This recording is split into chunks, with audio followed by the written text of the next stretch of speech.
قالوا ادع لنا ربك يبين لنا ما هي إن البقرة تشابه علينا وإنا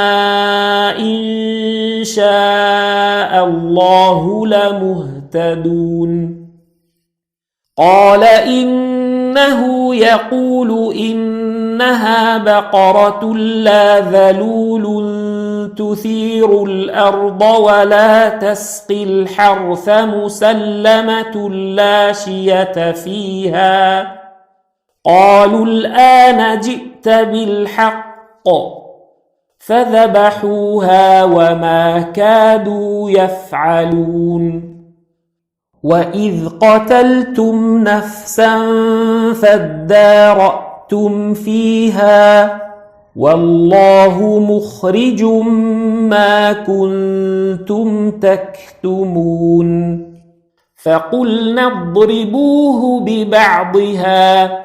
كذلك يحيي الله الموتى ويريكم آياته لعلكم تعقلون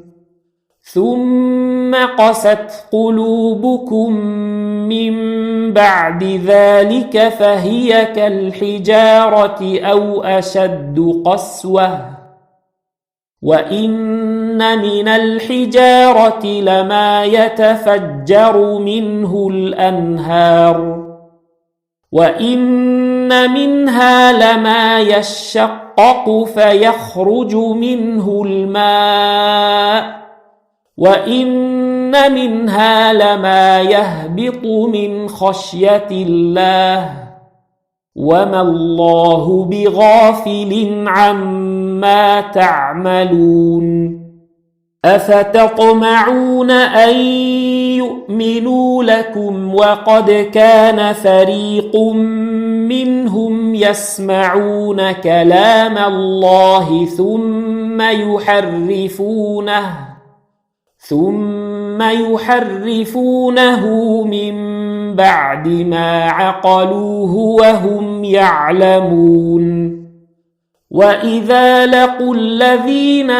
آمنوا قالوا آمنا وإذا خلا بعضهم إلى بعض قالوا أتحدثونهم بما فتح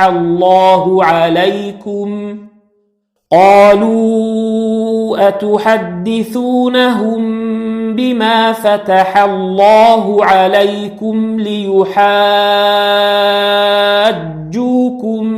به عند ربكم